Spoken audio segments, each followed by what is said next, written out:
అది ఆలోచించాల్సిన కార్యకర్తలు పరిస్థితి ఒకటి, బట్ మీ చిన్న పరిస్థితి ఏంది? కేసీఆర్ పరిస్థితి ఇంకేం కనిపిస్తుంది కదండి, మానసికంగా హింసిస్తున్నారు. తెలంగాణ రాష్ట్రం సాధించి అన్ని రాజకీయ పార్టీలని ఏకం చేసి దేశంలో ఉన్న అన్ని రాజకీయ పార్టీ ఎవరు ఏమన్నా కాదన్నా తెలంగాణ రాష్ట్ర క్రెడిట్ ఆయనకు దక్కుతుంది. అంటే సరే విద్యార్థులు చేశారు, మిగతా రాజకీయ పార్టీలు చేశారు, బీజేపీ చేసింది, సోనియా గాంధీ ఇచ్చింది, ఇవన్నీ ఉన్నా మలిదశ ఉద్యమం స్టార్ట్ అయింది ఆయనతోనే కదా, ఆయన రాజకీయ పార్టీతోనే కదా. మలిదశ 1969 ఉద్యమం అంతకుముందు జరిగింది. 2000లో టిఆర్ఎస్ పార్టీని స్థాపించి మలిదశ ఉద్యమం చేసి తెలంగాణ రాష్ట్ర సాధన కారకులయ్యారు.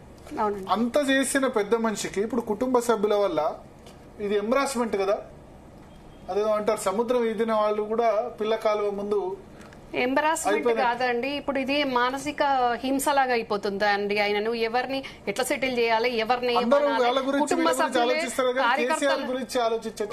సభ్యులు ఇట్లా చేస్తున్నారు కదా అనేది ఆయనకు చాలా ఇబ్బందిగా ఉంది. అసలు సొసైటీ ముందు చూపించుకోలేక, ఈ ఇబ్బందులను సెటిల్ చేయలేక, ఎవరిని వద్దనలేక, ఎవరిని కాదనలేక,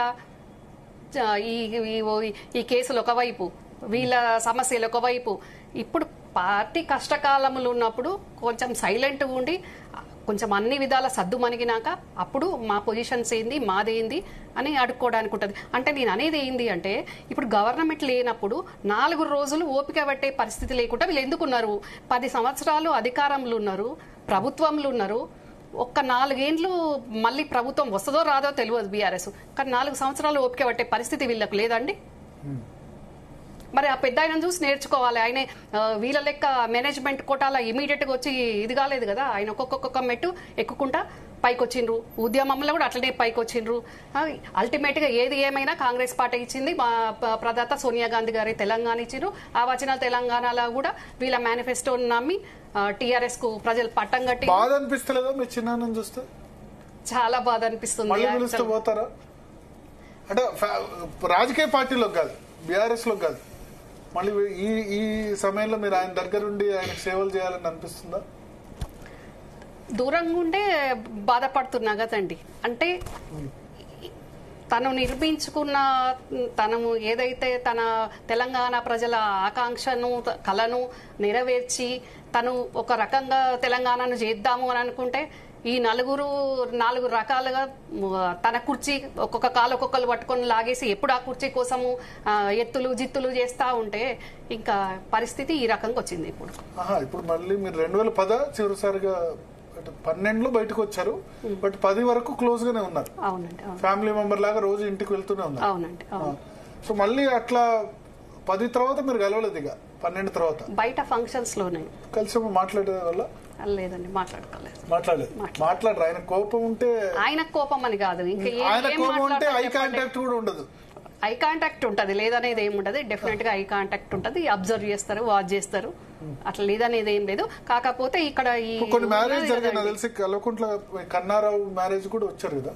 అవును, అప్పుడు కన్నారావు మ్యారేజ్ ఏంటండి, మా ఫ్యామిలీలో కొన్ని మ్యారేజెస్ కి వస్తారు, ఆ కొన్ని మ్యారేజ్లకు రావడంలో కూడా మేనేజ్మెంట్ ఉంటది. ఇష్టం ఉన్న వాటికి రానిస్తారు, ఇష్టం లేని వాటికి రానియకుండా మేనేజ్ చేస్తారు. అక్కడ కూడా వేరే మాట్లాడే ప్రయత్నం చేయలేదా? మాట్లాడలేదండి. నేను ఇప్పుడు మాట్లాడాలనుందా ఈ సిచ్యువేషన్ లో? మీకు మీ చిన్న మీద మాట్లాడాలని కాదు, కానీ ఇంత పెద్ద ఒక్కొక్క మెట్టు ఎదుర్కొంటూ ఉద్యమాన్ని సక్సెస్ఫుల్ గా అందరినీ ఉద్యమంలో వచ్చేటట్టు చేసిన ఆయనకు ఈరోజు వీళ్ళు ఈ 4 ఏ దుస్థితి చేస్తున్నారు అనేది అది బాధ అనిపిస్తుంది అంతే. అంటే ఇప్పుడు పిలిస్తే వెళ్ళి ఆయన అలౌ చేస్తే కలవాలనుందా? ఆయన అలౌ చేస్తే కలవాలని నాకు అట్లా ఏం లేదండి. నేను రాజకీయ పార్టీ నేతగా మిమ్మల్ని విలువలేదు, కాంగ్రెస్ పార్టీ నేత కాకుండా కేసీఆర్ కుటుంబ సభ్యురాలుగా పిలిచాను. నేను ఒకటే కోరుకుంటానండి, ఆయన బతుకున్నంత వరకు ఇట్లాంటి మానసిక హింసలు ఎదుర్కోకుండా ఆరోగ్యంగా ఒక గౌరవప్రదంగా ఆయన ఉండాలి అని నేను కోరుకుంటాను. గౌరవప్రదం మీన్స్ వీళ్ళ వల్ల అప్రతిష్ట పాలు కాకుండా ఇప్పుడు ఇంటర్నల్ గా కొడుకు కూతురు అల్లుడు శకుని వీళ్ళందరితోటి ఇప్పుడు సమాజంలో తల వంచుకునే పరిస్థితి వీళ్ళు చేస్తున్నారు కదండి. లేకుంటే ఆయన తల వంచుకునే పరిస్థితి ఏం లేదు కదా ఇక్కడ. ఇక కేసులు కమిషన్లు అవి అంటే ఆయన ఎదుర్కొంటారు, అది సెకండరీ. కానీ వాటికంటే ముందు వీళ్ళే ఇబ్బందికరమైన అన్ని క్రియేట్ చేస్తున్నారు కదా. వాటితోటి ఇప్పుడు క్యాడర్ ముందు అవమానమే కదా కేసీఆర్ గారికి. మీరు చెప్పండి.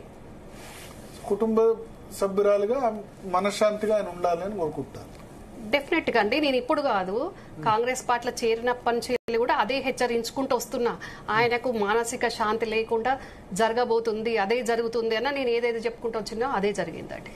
ఓకే, మనతో పాటు అద్దంకి దయాకర్ గారు కూడా జాయిన్ అయ్యారు, కాంగ్రెస్ పార్టీ ఎమ్మెల్సీ, అదేవిధంగా బీఆర్ఎస్ నుంచి